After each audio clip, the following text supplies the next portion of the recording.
So John, isn't this the motor that was under the glass cover? Yeah, from the year 1984. This is a representation of the Watson motor. It's actually Ron Cole and I actually built this motor in '84, and it's the motor Tom Bearden talks about that was under the bench that kept running. So, of course, by that time Watson had already given his demonstration and disappeared from the scene, and so I wanted to keep the technology, and so I put this one under glass, and nobody ever touched the motor, and it's on its original batteries except for one, which fell out in front of Tom Bearden in 2000. It fell out on the floor and crumbled on the floor, and he says, well, how are you going to run that motor? And I said, just pick the battery up, put it back in the motor. Oh, tell them all about Cross-wound coil. And get in at 9:46 p.m. you want to see this, Garrett? Why don't you make sure you get this in there? You have to drive them. We're going to stop it and I'm going to lift it up and show you that the batteries Little on are the side just of the mountain, on the dead end. hanging in there. And this is what the batteries look like. Like you're living in the mountains. That's wonderful. And that's what happens when you back charge a battery. Oh my goodness. Which was almost. And they're all about the same. Yeah. Dead. But you need them to complete the circuit for the machine to run. That's all. But see, I always thought Tom has to do work. You have to make those magnets do something, right? You do, yes. So we And it did. worked? Yeah, oh yeah. It's still running Wow. on partially some of the batteries, and I only replaced the ones that actually crumbled, Yeah. and fell to, because zinc carbon batteries, after just sitting and sitting and sitting, they just naturally just leak out. So you actually built this after the Jim Watson thing? Well, I built it because I wanted to preserve the technology.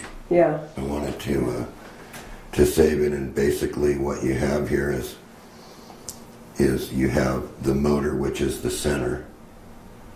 And by the way, this is about the same time as we're working with Sparky Sweet with cross-wound coils. Okay. And so from everything that I learned about, cross-wound coils, I incorporated in this motor, because these two coils cannot interfere with each other. They're 90 degrees apart, opposed. So one becomes the generator, and what you're looking at here is the same piece that's in the Tesla switch. Right here, you're seeing the charge and then the discharge in opposite phases in the angle. And that's the pulse that runs back to the batteries. And then at the same time, I wanted to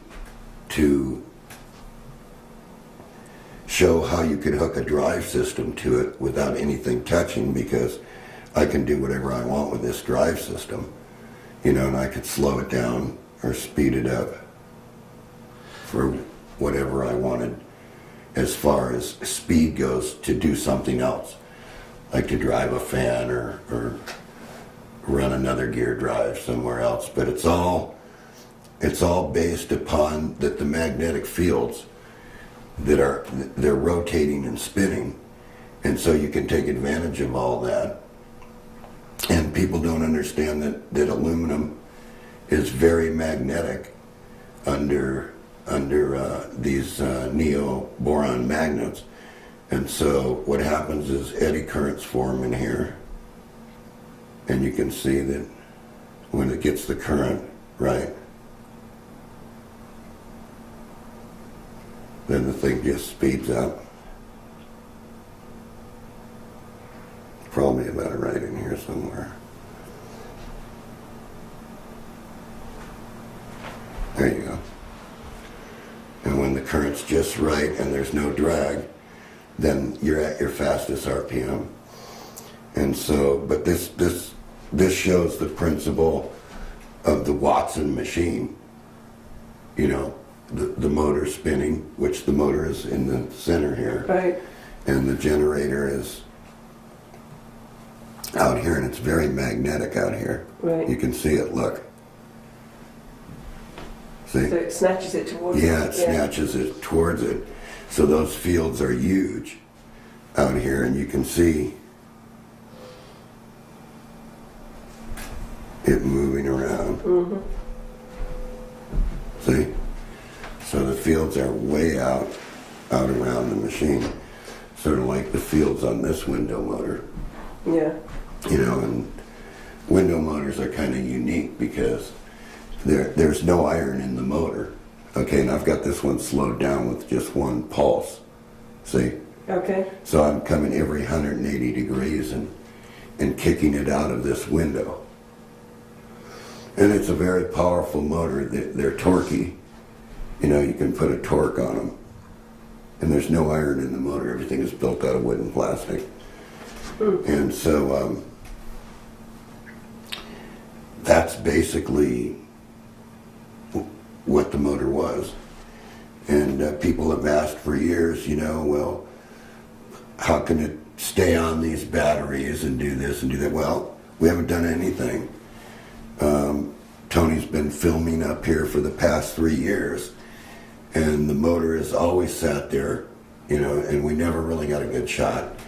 And nobody ever really asked any questions about what the motor was. I think. Yeah, I always wondered why it was under glass. It seemed like it must be the... Well, I did that because I had the glass at one point in time taped, so that you couldn't remove the glass, because you know you have people come up to the lab or something and they want to run all these machines, and the unique thing about these machines is, since there's no iron involved in the machine,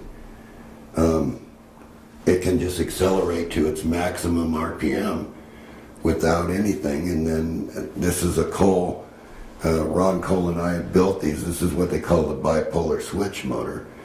And you can see it's getting quite a bit of RPM. You can hear it. So what limits the RPM? Is it the magnet? As soon as the magnets reach the saturation point of the coil, the wire.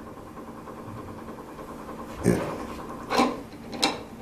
Oh, that's the magnetic fields now getting bigger. Here. See, as the thing accelerates, remember I showed on the tuner, I might show that again. I might show on the scalar tuner that the magnetic fields are out here in the room. And so, you know, people think, well,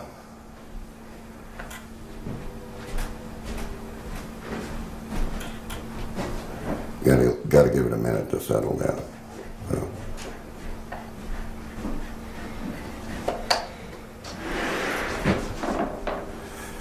Okay, there we go. But see, the fields are so big, and the fields are way out here.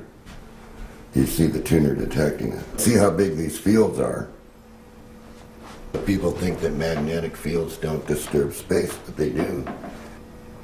So that's the field just Being generated in scalar from for the this, discharge spike. from this motor. Yes. Because if I shut that motor off, that's going to go away. So if I shut it off, there's nothing there.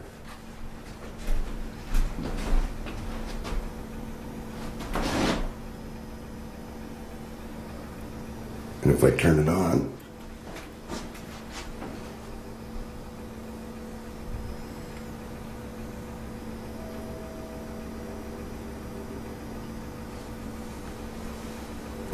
and if we walk over to this one, it's somewhere in between here, we're going to find a big field. We're in a null position right here between the two rotors. Watch.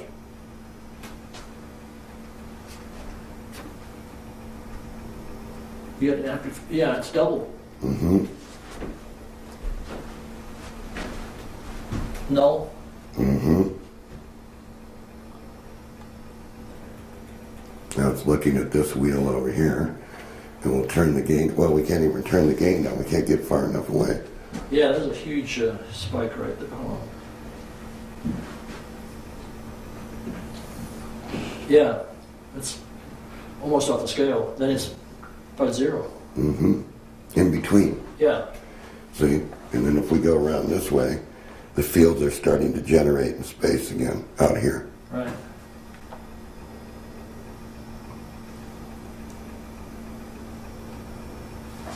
And so the whole idea was to preserve the technology from a standpoint that we wanted to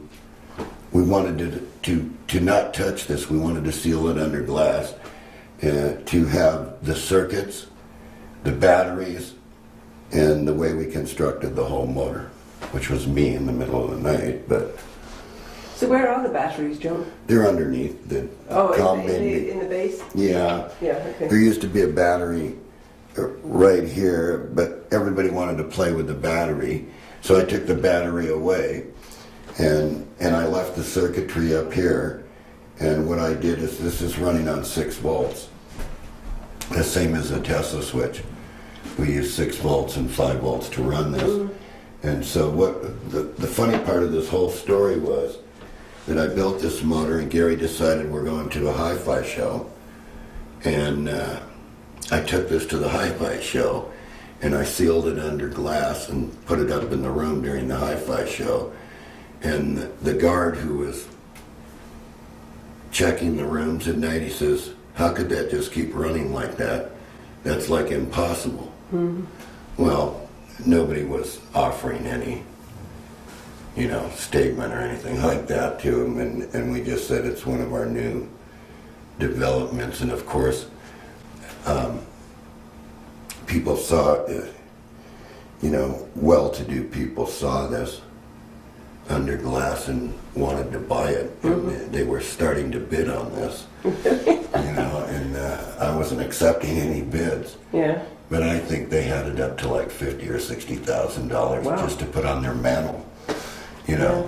And I guess, and I said, well, no, I'm going to keep this. And of course, we used it to explain the technology because it's always ran, and that's why we've kept it under glass. So that's a little history of this, Tony, unless you have another question about it.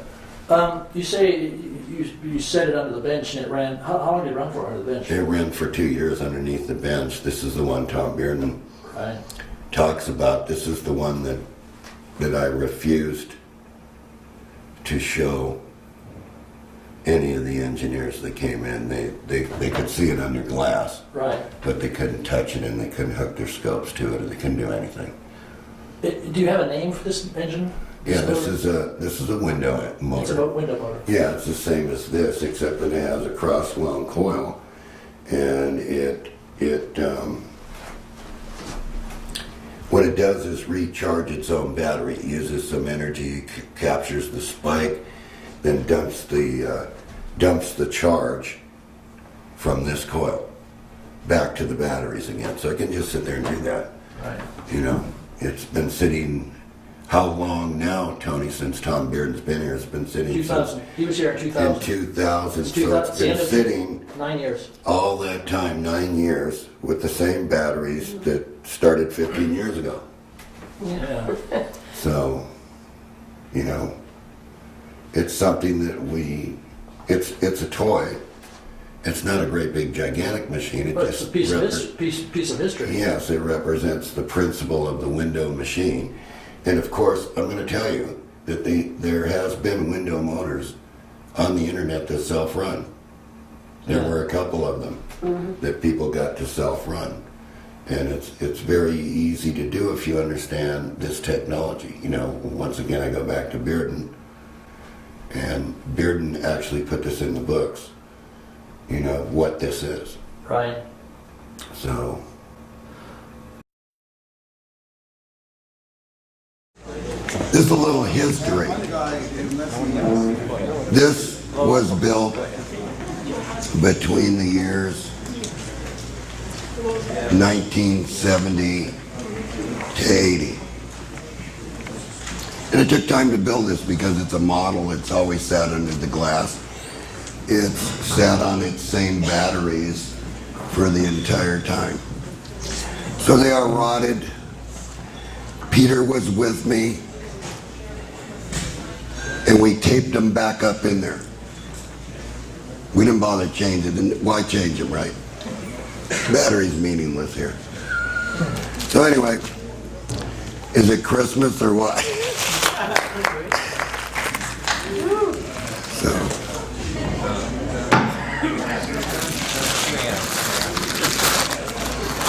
Oh, come on.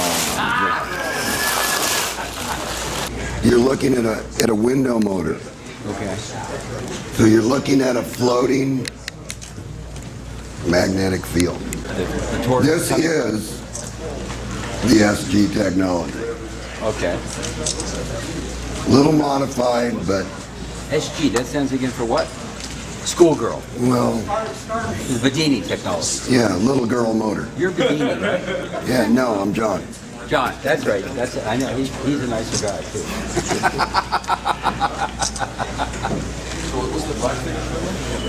The black ball is it's out of the one of the bearings that guides the planetarium. When you're in a planetarium and you're watching the stars go by, and so I figured, well, my friend had a bunch of these, and I said, well, I'll just make something out of that because it's very hard and it's like carbon graphite. Okay, the functions of this machine are all in one.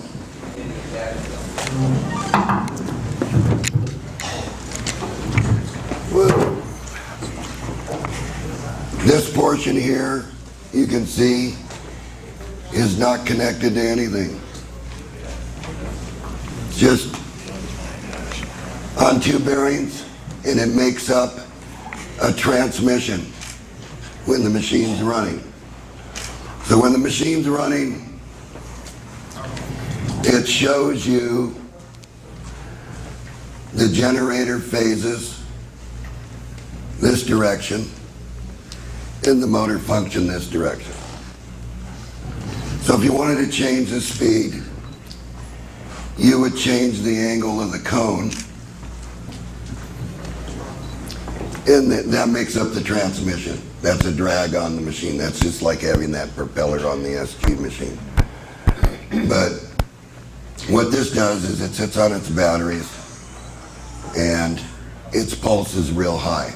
The amplifier in this transistor is selected for beta, and the spike on this is like 400 volts. So alkaline batteries don't last too long when you backfeed them with this pulse. So what you're seeing here is the pulse. Can you all see the lights? You can see it changing phase as it goes around. That's the generator actually going positive and negative and positive and negative. Like an AC sine wave, and then it's rectified and sent back to the batteries. So you want to kind of keep it under control. And this provides a load to it. Now, thing about it is everybody talked about it on the internet. They said, yeah, but did he really build that machine? We've seen the pictures, but that can't be true. Well, there it is. You know, all in one. I wasn't going to talk, but I decided why not give you a little bit of history of how this all came about. This started with working with pendulums. Watching pendulums, what pendulums do, and I said, you know what, pendulums are kind of weird because, you know, if I don't own a planetarium somewhere, I can't have a pendulum. Because I wanted the real thing. I don't want a fake pendulum. And I just watched what goes on, and then I discovered that as Earth moves around, the pendulum starts to change direction and knocks over the little blocks all the way along. And pretty soon you're telling time, right? You can tell what the time is. So I said, Will that happen with this? And yes, it does, because the more of the little tidbits that I released and people started to build them, they started to report different things like, well, it runs faster at night than it does during the day. And the wave shape changes. And that's correct because gravity changes with the electromagnetic fields. So now if we really think about this, who is in control here? Gravity or electromagnetism? What would you say? Electromagnetism. Right. Right. Everything's controlled by electromagnetism. Gravity is just a property of it. So, if you have the right electromagnetics, what's that mean? That means you can lift off if you want to, if you can figure it out. I mean, it's going to be pretty hard. But these things do change. If you leave them undisturbed, don't touch them, it shows you there's no leakage current whatsoever from the machine. And the batteries just die all by themselves and leak. Because these are 15 years old, maybe 16 years old.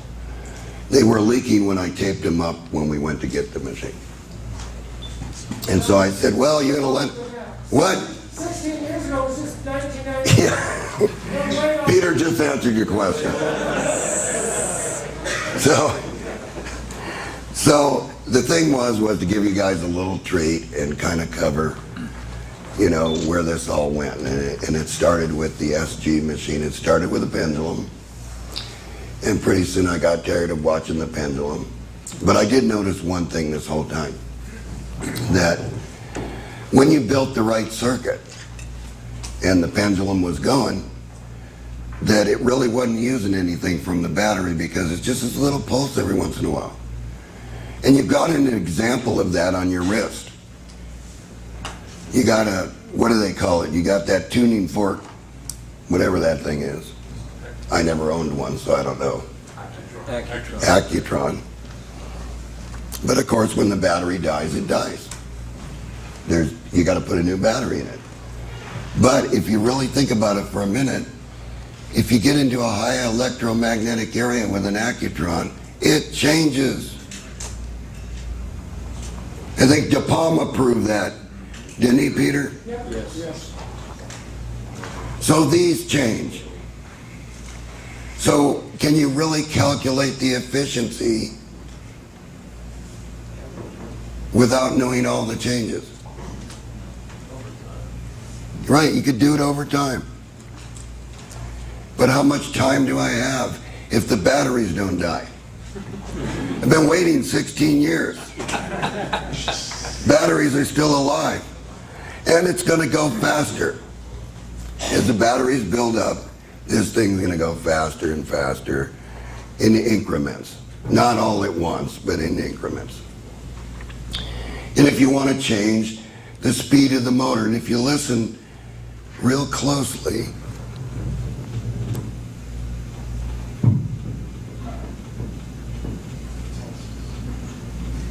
it's very low.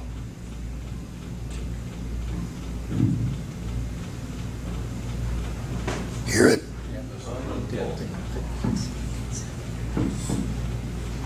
It's got a very low heartbeat to it.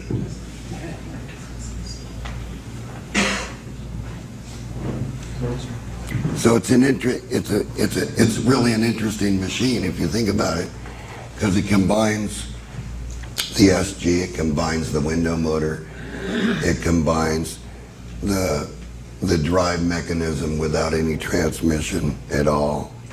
See how powerful it is?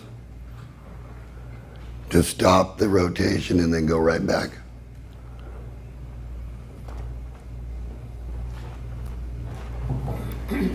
That shows you that don't ever think that aluminum's not magnetic under these circumstances, because it's very magnetic, or it wouldn't be sitting here spinning. So if you want to come up, and actually look to make sure that John doesn't have any hidden things in there. The motor has to be an attraction. Now, what does that do? Does anybody know what that does when it's an attraction? Come on, somebody knows in this audience. Whoa. Linear resistor? I need Jack Daniels now. What? What? Can you tell me what it means by saying the motor has to be an attraction? That means, well, if I tell you that, you won't answer my question. Right, I'll answer it, but I want you to do the work. You mean the coil and the magnet need to be attractively disposed when they're... Right. What I... Okay, I'll shoot for it. In attraction mode, you energize the coil before the magnet, the rotating magnet gets there, so it pulls it toward. Then you release it, and you get the full release of the energy stored in the coil. Right, or could it be,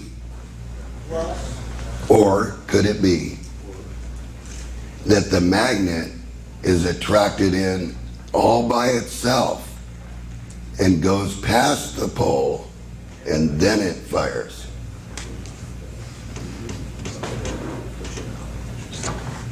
That's my question.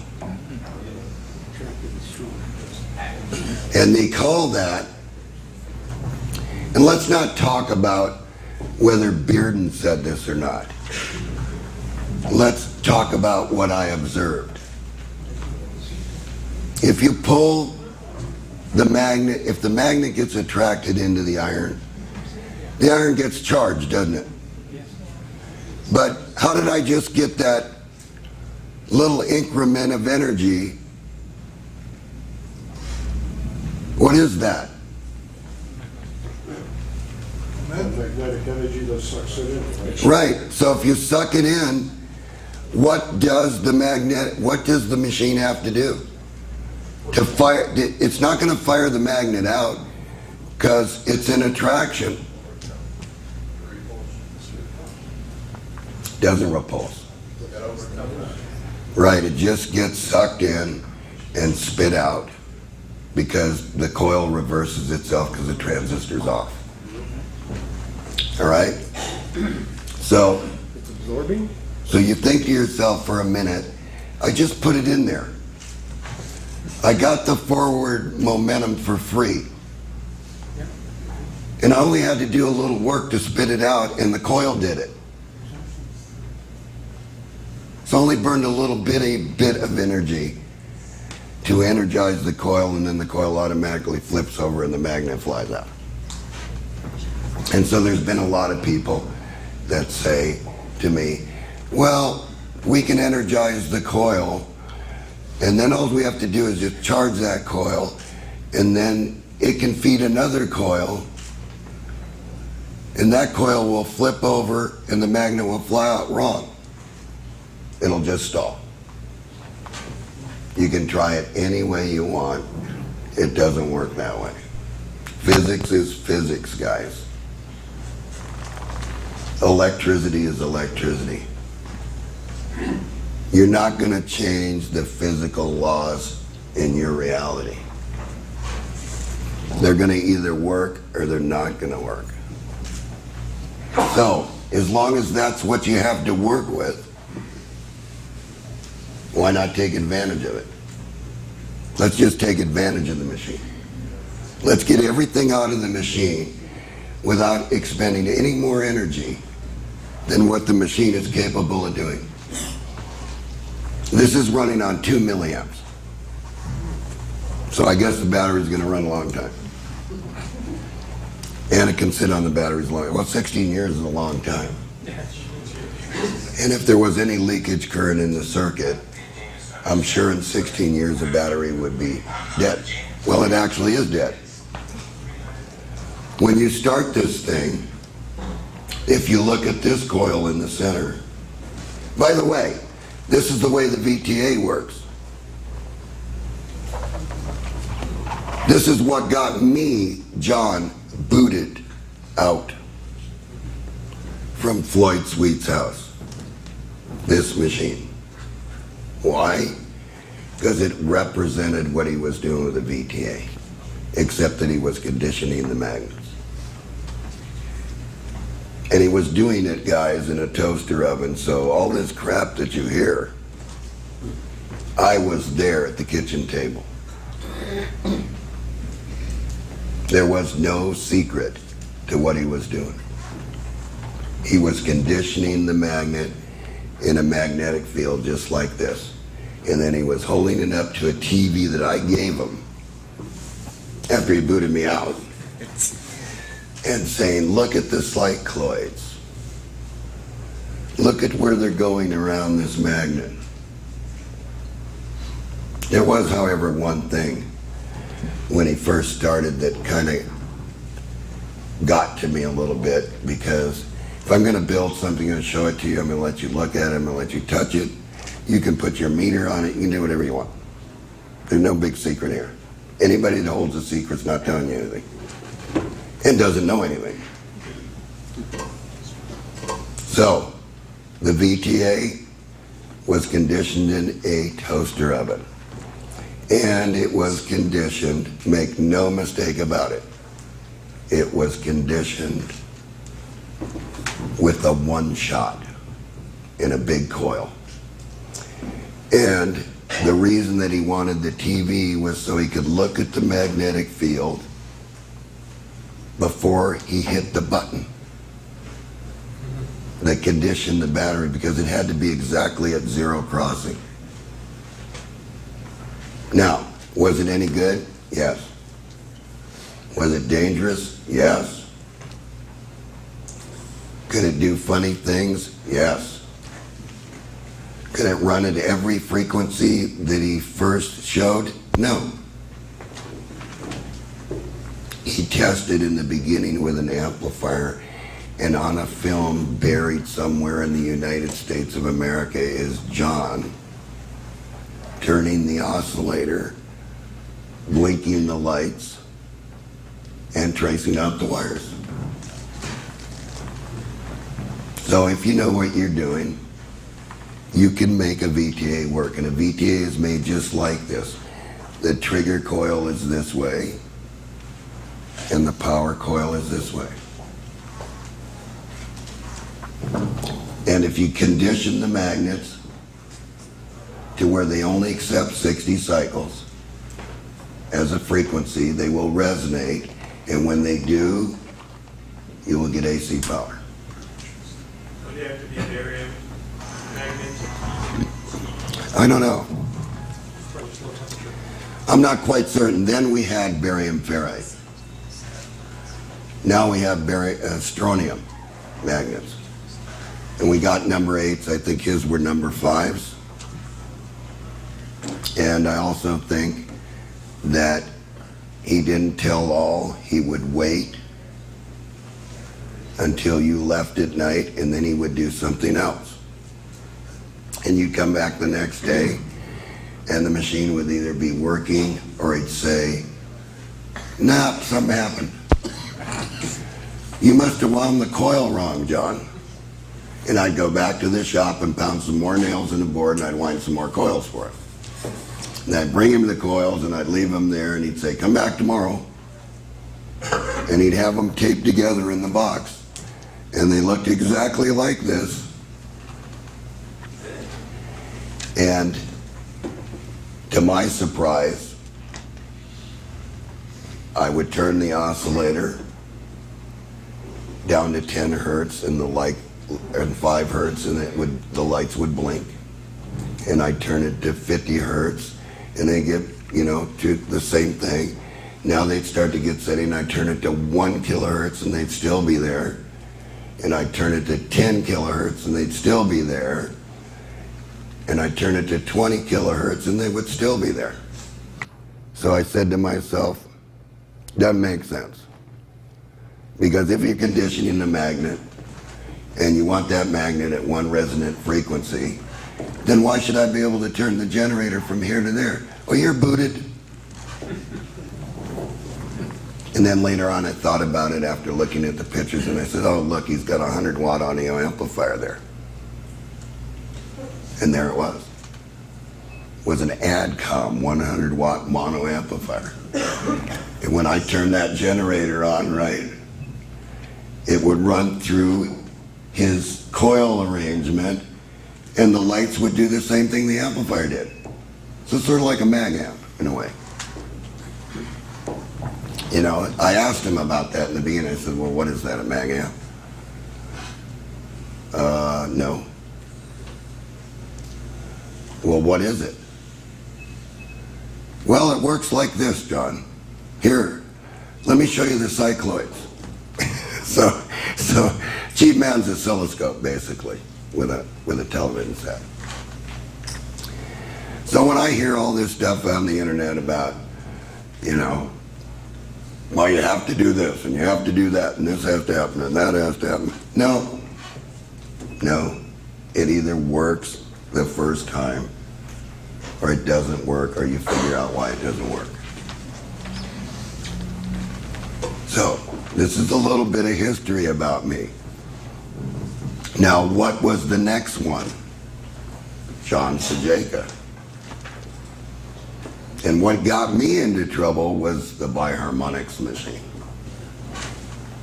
So, I was talking to John. Actually, John showed up in front of my house, and the way John Bedini is he carried a pair of horseshoes, these lucky horseshoes where you put them together and take them apart. That's the way he showed up in front of my house, snapping his horseshoes.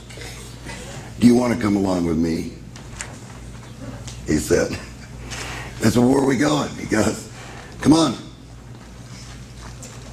So I end up in Chatsworth, somewhere in California, and I end up in this a place called Anafuel.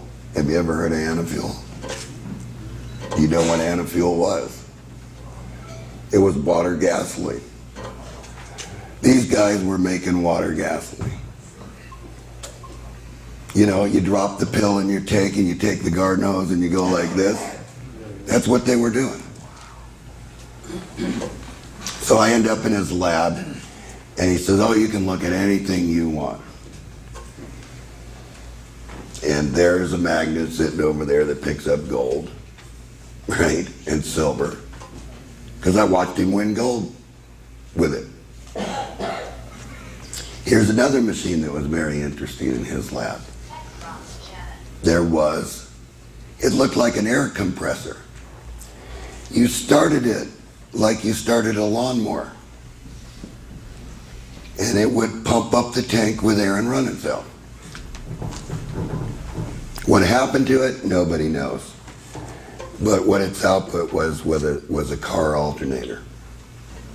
When it was running, it had enough power to run this car alternator that would charge your batteries or do whatever you want to do. The next one was the Hendershot machine.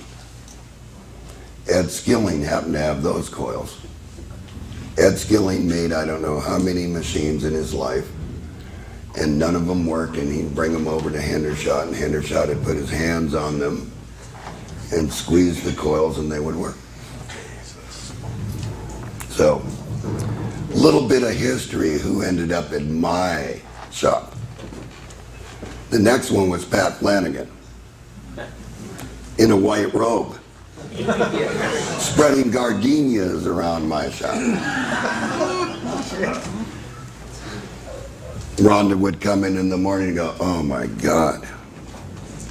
The next one was Ed Stark, the dowser. These were all people during this time that people on the internet have no idea.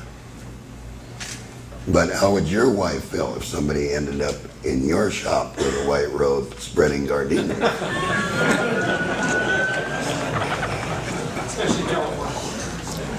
I don't think that would go over too good. So, I've had them all at my shop. I know them all. Here and there, I know them. If it's just in passing, at one point in time, I knew exactly what they were doing.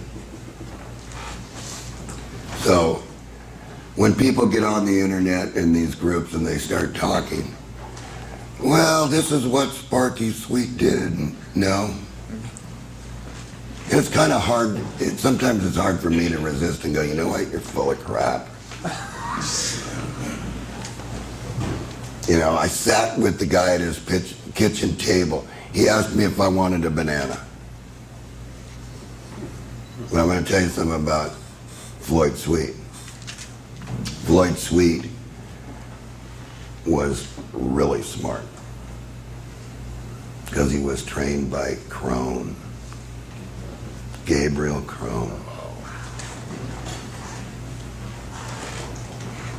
And if you wanted to do electromagnetics, this guy could do it. He had a generator that he never put out. Nobody ever got to see this. But it's basically, I think, like what the dual monopole is supposed to be. But Floyd Sweet's worked. The other thing that got me in trouble with Floyd Sweet was the G-field, the gravity wave converter that we called. John Sajaka had a name for it. He said it was apart from a spaceship. Don't you know that, John? They left that behind. And I said to myself, well, they left you behind too, but... Because I never looked at it that way, you know. I just said, oh, this is very interesting.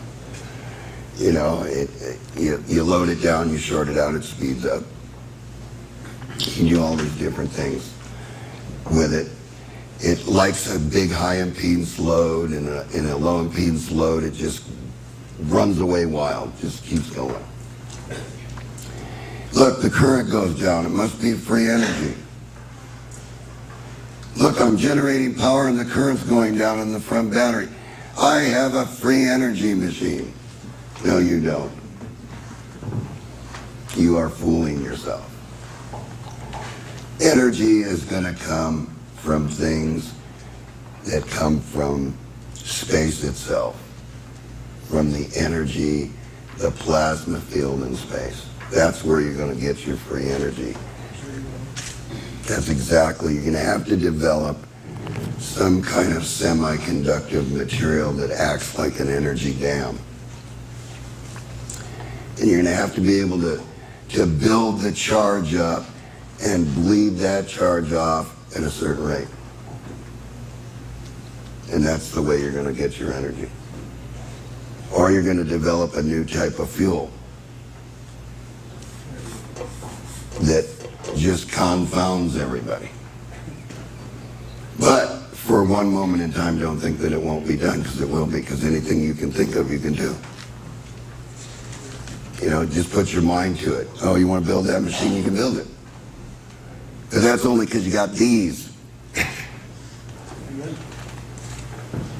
And so, what, go ahead. You got your hands. And you can think, you know, you can think, yeah, a computer might say, oh, that's just a big zero.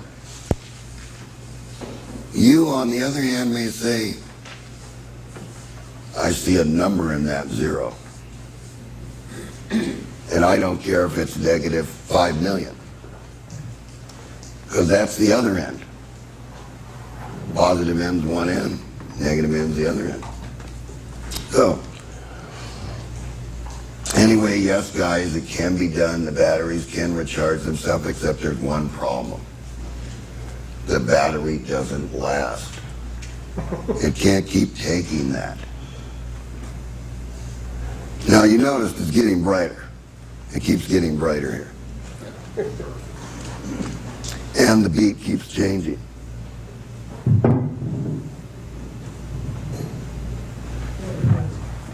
Kind of hard to hear, but it's there.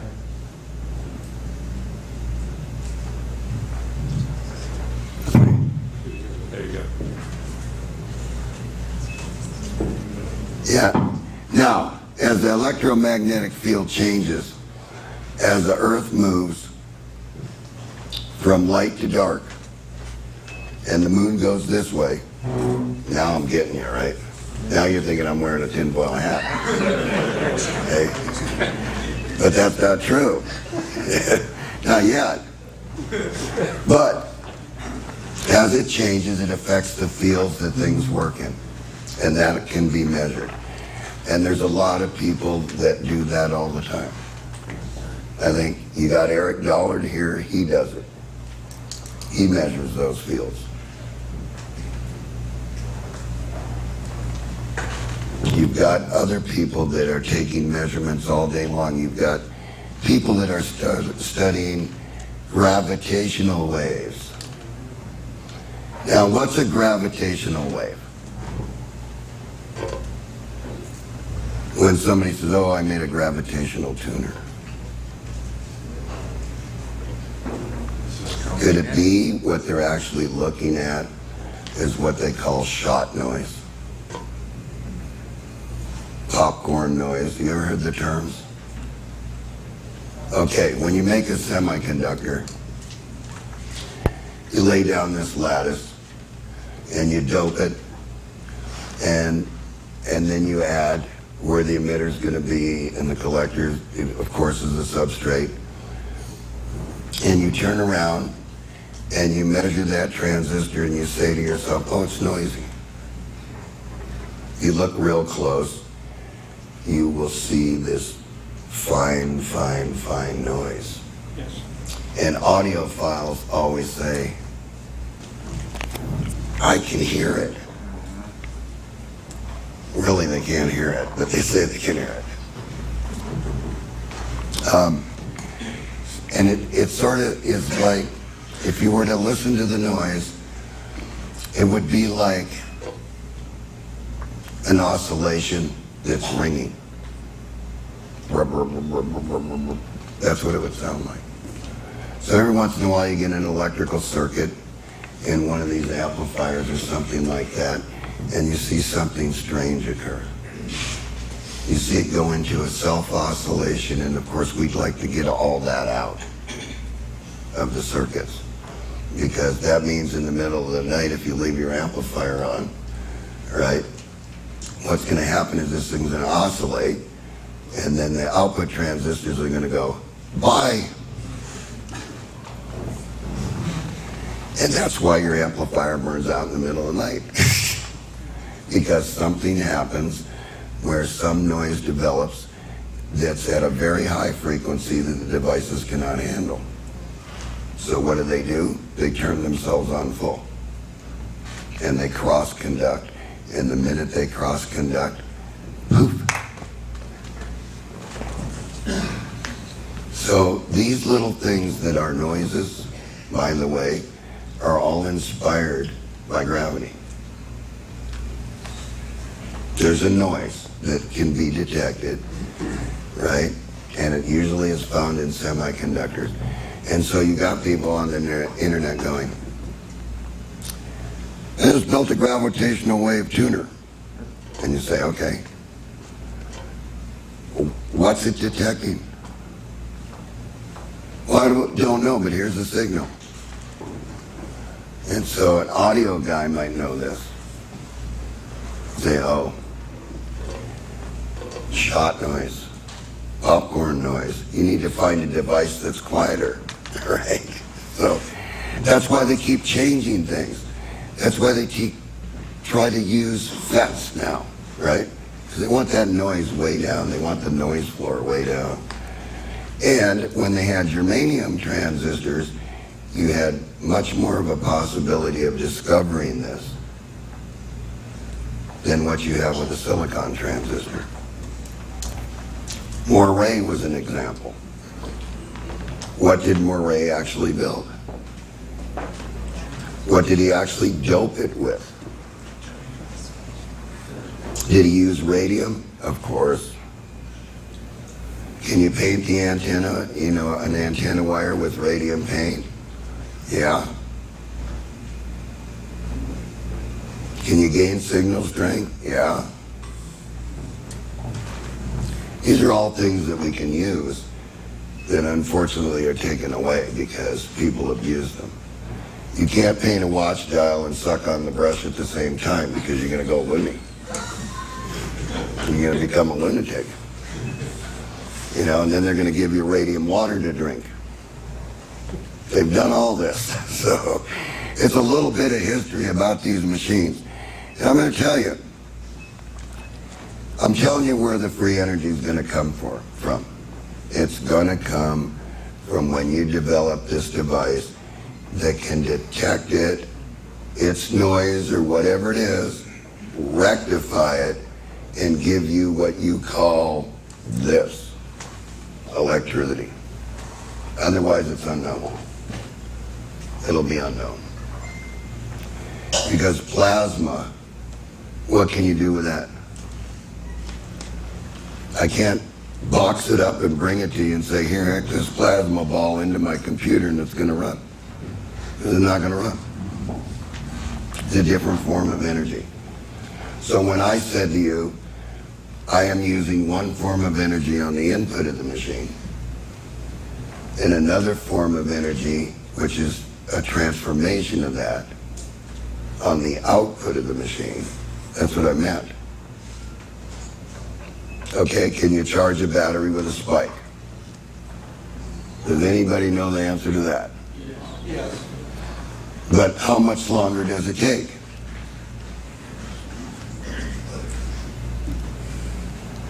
So what does the spike actually do with the battery?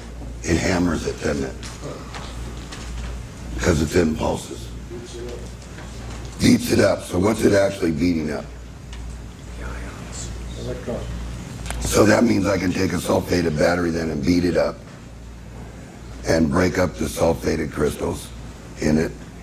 And all of a sudden my battery starts to work again because this stuff breaks off the plates and falls to the bottom. And that's true, you can do that. Peter and I have many, many hours in batteries. He's tried to write everything for everybody that he possibly could in a book. Eric's wrote books.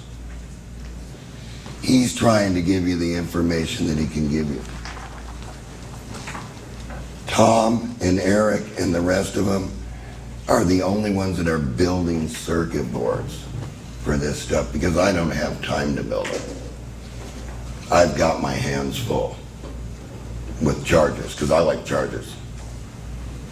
I like solar stuff, so I like to play with the solar stuff. And the more unique circuits I can come up with the solar stuff, the happier I get. And I'll be dead anyway, so it won't make any difference if yours works or not. But you will figure it out. In other words, it will work for you. If you just put your mind to it, this will work. And that's a little bit of the history of what I've been doing. I'm actually into my solar stuff right now, so I haven't had time to work with the crystal batteries, and I haven't had time. I've made so many motors in my shop that I don't think that I can think of one piece of metal that I haven't tried to turn on the lathe, or one magnet that I haven't bought, you know, that I tried to put into something and do something with. But what my enjoyment is now is just giving you guys the information. You know, here, look at it, here it is, John didn't hide it.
I had to salvage this. I found an old video from 2000 with you and Tom, and this was in there somewhere. Right, but that was built in '84. So Pat, you need to come in. You need to come in and ask questions, John. When did you Okay, build this motor? okay. You know, what was going on at that time? But my point being that that's the only video I could find of this motor running. Right, because there never was one. Yeah. Only when I built it. I think I sent it to him, right? Which he then lost. Right, he did. Yeah.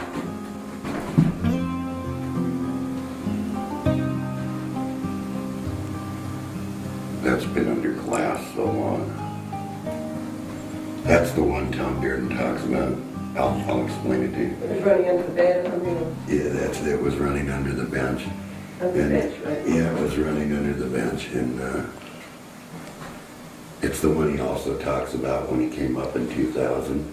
He says, "John, let's run this motor." Mm-hmm. And I picked it up to bring it out on the bench to run it, and the batteries fell out of it. I have that on film. They were all crusted over, right? They were completely dead. So you replaced those batteries, right? One, I think, Oh, really? yeah. I'll ask that question then. Don't get too close to me. Neomax. Yep. Whoops. No. Sorry. You'll find this pulse in your film that you don't want. No, it was the batteries that were pulsing the film. That's the weird part. Well, Nothing was running, but the